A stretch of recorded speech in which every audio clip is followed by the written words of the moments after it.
आंबेगाव तालुक्यातील थोरांदळे येथे 62 वर्षीय दामोदर जयराम मिंडे हे आपल्या शेतातील घरात गाढ झोपेत असताना काळाने त्यांच्यावर घाला घातला. किरकोळ चोरीच्या उद्देशाने आलेल्या दोन नराधमांनी मिंडे यांच्या डोक्यात लोखंडी पहारीने भीषण प्रहार केले. या हल्ल्यात त्यांचा जागीच मृत्यू झाला.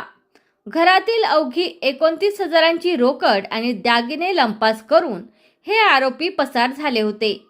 या प्रकरणाचे गांभीर्य ओळखून पुणे ग्रामीणचे पोलीस अधीक्षक संदीप सिंह गिल यांनी तपासाची चक्रे वेगाने फिरवली. स्थानिक गुन्हे शाखा आणि मंचर पोलिसांनी संयुक्त मोहीम राबवली. तपासादरम्यान पोलिसांनी खोडद, बेल्हे आणि पारनेर मार्गावरील तब्बल 100 सीसीटीव्ही कॅमेरे पिंजून काढले. यातूनच पोलिसांना एका पॅशन मोटारसायकलचा सुगावा लागला. गोपनीय बातमीदाराकडून मिळालेल्या माहितीनुसार पोलिसांनी अहमदनगर जिल्ह्यातील पारनेरमध्ये सापळा रचला.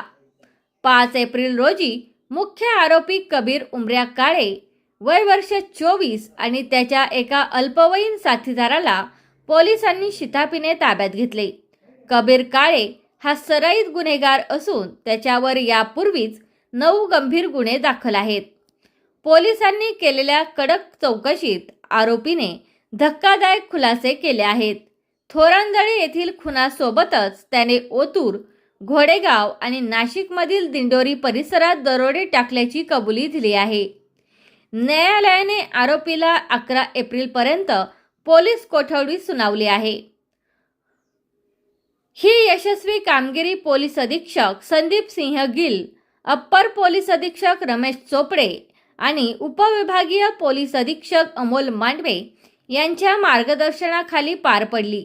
यामध्ये LCBचे पोलीस निरीक्षक प्रमोद क्षीरसागर, मंचर पोलीस निरीक्षक श्रीकांत कंकाळ आणि त्यांच्या टीमने महत्त्वाची भूमिका बजावली. पुणे ग्रामीण पोलिसांच्या या कारवाईमुळे परिसरात समाधान व्यक्त केले जात असून सराईत गुन्हेगारांच्या टोळीचा पर्दाफाश झाल्याने अनेक गुन्ह्यांची उकल झाली आहे.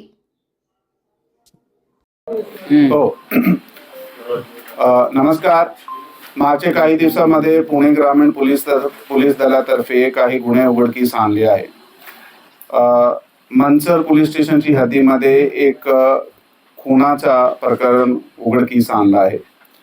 या घटनेमध्ये 29-30 मार्चची रात्री अनोळखी इसमाने एक 62 वर्षाचे व्यक्ती दामोदर जयराम मिंडे याचे डोक्यात रॉड आणि दगड मारून त्याचा खून केला.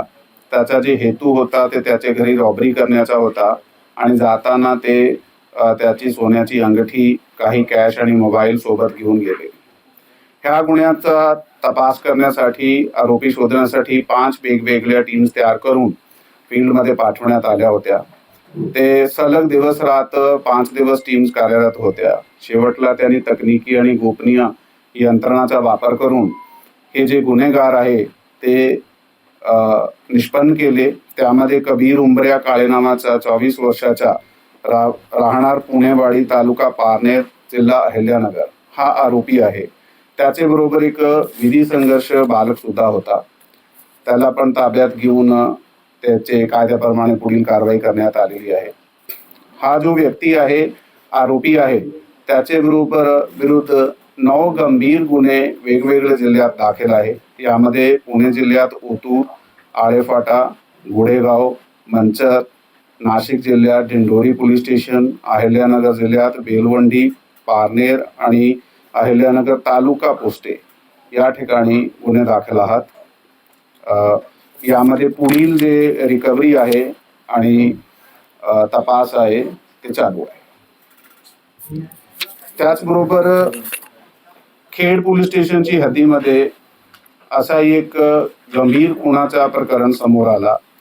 या ठिकाणी धनंजय मारुती घेवडे 33 वर्षाचा इसम आहे, राक्षेवाडीचा राहणारा, त्याचा अनोळखी इसमाने खून केल्याचा प्रकरण समोर आला होता. यामध्ये तकनिकी आणि गोपनीय यंत्रणाचा वापर करून आमच्या टीमने सलग 10 दिवस तपास केला आणि शेवटला टीमला यश मिळाला. त्यामध्ये ललित दीपक खोलम हा राहणारा शिरोळी, तालुका खेड, त्याच्याबरोबर नंदलाल दिलीप होळे, वयवर्ष 31 वर्षे आणि हा राहणार आहे कारेगाव. निलेश कैलाश सणस 35 वर्षे कारेगाव. हा तिघाने कट रचून हा व्यक्तीचा खून केला होता. ह्याच्यात विशेष असा की जो ललित खोलम आहे हा रेकॉर्डवरचा गुन्हेगार आहे.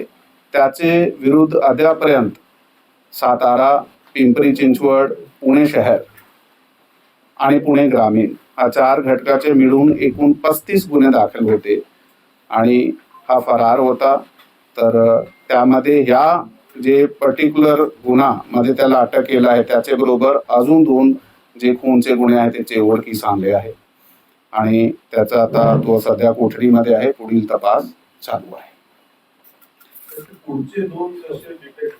हो, त्याच्यात स्टोरी अशी आहे की तो त्याचे कोणतरी एका नातेवाईक लेडी होती ते त्यांनी सोबत इथे आणला होता खेडमध्ये जिथे तो राहत होता आणि त्यांचे मुलाला अगोदर त्यांनी ठाणे जिल्ह्यात किडनॅप करून त्याचा मर्डर केला होता आणि नंतर याचे बरोबर तो राहत होता त्या लेडीचा सुद्धा त्यांनी मर्डर केला होता. ते त्याचे बरोबर वैयक्तिक कारण होते आणि या गुन्ह्यामध्ये सुद्धा वैयक्तिक कारणामुळे त्यांचा आपसात वाद होता म्हणून त्यांनी मर्डर केला होता. तसाच मागच्या 1 आठवड्यामध्ये अवैध अग्निशस्त्रे हे जिल्ह्यात वापरून जे काही मागच्या काळात गुन्हे घडलेले आहे ते पुढे घडू नये म्हणून एक विशेष मोहीम राबवून सध्यापर्यंत 6 पिस्टल, 6 जिवंत राऊंड आणि 12 तलवारी असा जप्त करण्यात आलेला आहे. यामध्ये उर्ली कांचन, वेला, वडगाव निंबाळकर आणि दौंड, जुन्नर या पोलीस स्टेशनमध्ये गुन्हे दाखल करण्यात आलेले आहे. आमच्या टीमने शिरूरमध्ये एक चेन स्नॅचिंग झाली होती.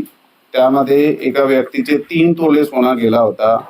ते उघडून त्यामध्ये रिकव्हरी केलेली आहे. त्यामध्ये 2 आरोपी अनिल मस्के, वयवर्ष 33 वर्षे, राहणार चिखली, पिंपरी चिंचवड, अभिजित सुभाष रॉय, वयवर्ष 26 वर्ष, राहणार चिखली, पिंपरी चिंचवड याला अटक करून त्याच्याकडून सोन्याची रिकव्हरी केलेली आहे. अजून एक गुन्हा शिरूर पोलीस स्टेशनच्या चेन चोरीच्या, चेन स्नॅचिंगच्या 1.5 तोळ्याचा जे होता त्याच्यात सुद्धा निष्पन्न करून रिकव्हरी करण्यात आलेली आहे. वेला पोलीस स्टेशनच्या हद्दीमध्ये तसाच सोन्याच्या रॉबरीचा प्रकार घडला होता. जबरी चोरीमध्ये 3.25 तोळे सोना गेला होता. त्याच्यात अभिषेक कुटवड, राहणार कात्रज, पुणे आणि प्रसाद शिंदे, राहणार कात्रज, पुणे यांना अटक करून त्याच्याकडून 3.25 तोळे जे सोना होता ते रिकव्हर करण्यात आलेला आहे. यामध्ये जे टीम आहे त्याने खूप चांगला काम केलं आहे. पुढाकार यामध्ये जे आमचे इथे पुणे ग्रामीणचे अपर पोलीस अधीक्षक आहात त्याच्याबरोबर त्या डिव्हिजनचे पोलीस उपअधीक्षक आणि विशेष करून LCBची टीमने स्थानिक पोलीस स्टेशनच्या टीम्स बरोबर मिळून काम करून ही विशेष कामगिरी केली आहे. त्यामध्ये जे ऑफिसर्स आहे API शेलार आहे, त्याच्याबरोबर सावंत आहे, सावंत बरोबर आपले आवडे साहेब आहे. पूर्ण टीमने आणि पोलीस स्टेशनच्या टीमने चांगल्या प्रकारे काम केलं. त्या टीमचा खूप खूप अभिनंदन आहे. थँक्यू. जय हिंद, जय महाराष्ट्र.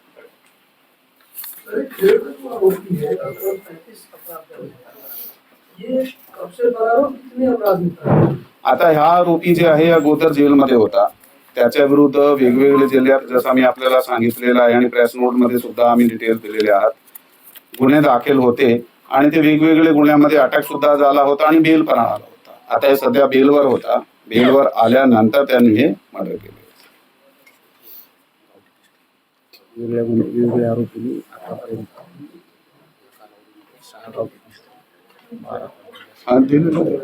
दिलं. 2 व्यक्ती खून झालेले आहेत. खेडवरचा तो मुलांबे गावचा आहे आणि थोरगळचा आहे. तपास अतिशय गतीने केला त्याबद्दल टीमचं अभिनंदन. पण आम्हाला हे अपेक्षित आहे की दामोदर मेंढे जो 62 वर्षाचा आहे आणि दरोडेखोर त्यांना ऐवज मिळाला होता. त्यात नेमका त्याचा काय संवाद झाला, काय कमाल आलं का पुढं एवढं त्यांनी टोकाचं पाऊल का उचललं दरोडेखोरांनी? हा, तर दरोडेखोराने हे जे ह्याच्यात मयत आहे त्याचा घर गावाचे बाहेर आहे. आता त्यावेळीचा जर आपण सगळा तपास केला हा दरोडेखोराने 2 जण होते. त्याच्यात एक आरोपी ज्याचं नाव घेतला, दुसरा विधी संघर्ष बालक जे आहे ते काही दिवसापासून त्या भागामध्ये जबरी चोरी आणि चोरीचे ह्याचे हेतूने फिरत होते. त्याच रात्री सुद्धा त्यांनी 3-4 ठिकाणी चोरी करण्याचा प्रयत्न केला, पण त्यांना कुठेही यश मिळाला नाहीये. कारण त्याचे पुरावे आम्ही निष्पन्न केले आहे, ते कुठे कुठे फिरले होते. आणि नंतर ज्यावेळी या ठिकाणी गेले तर तेव्हापर्यंत त्यांना काही ना मिळाल्याने काहीतरी एक आपण सायकोलॉजिकल डिस्पोजिशन सांगू शकताय की त्यांनी तो उठू नये आणि कुठल्याही प्रकारचा आरडाओरडा करू नये, म्हणजे त्याचे डोक्यावर वार करून त्यांना मारला आणि त्याचे अंगावरचे जे काही किमती मुद्देमाल होता ते घेऊन पण त्याला दुसरं एक आहे साहेब, हे तुम्ही हे करता, आपण एक पुणे जिल्ह्यामध्ये एक ज्वलंत प्रश्न निर्माण झालाय की गावोगावी रोहित हे डीपी म्हणतो आपण त्या, हो ते तांब्याच्या चोरीचे एवढं प्रमाण वाढते. बरोबर. चोरी झाल्यानंतर परिणाम काय होतो ते एमएससीबीला 1 महिना लागतो. बरोबर आहे. त्यामुळे एका रोहित रावत कमीत कमी 40-50 शेतकऱ्यांची शेती अवघड मिळत बरोबर. त्यांना मिळत नाही.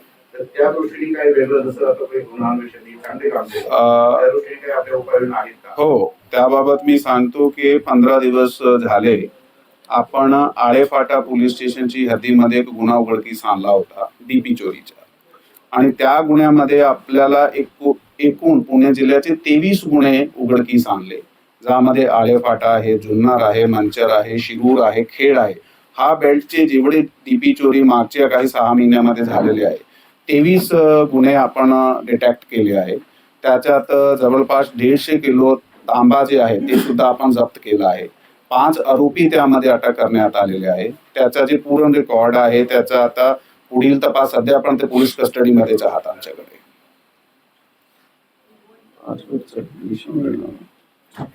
तुमचा फ्लॅट, घर, बंगला, व्यापारी गाडे, दुकान, जागा, शेतजमीन, प्लॉट्स विकायचे आहेत का? विकायचे असतील तर आजच आमच्याशी संपर्क साधा. स्थावर मालमत्ता खरेदी विक्रीसाठी आंबेगाव तालुक्यातील विश्वसनीय नाव म्हणजे सीता प्रॉपर्टीज. आमची वैशिष्ट्ये: जलद व्यवहार, तुमच्या प्रॉपर्टीजची योग्य किंमत, मालक व ग्राहक यांच्यात समोरासमोर पारदर्शक व्यवहार. आमचा संपर्क 7972 82 24 33 व 80 10 25 09 54.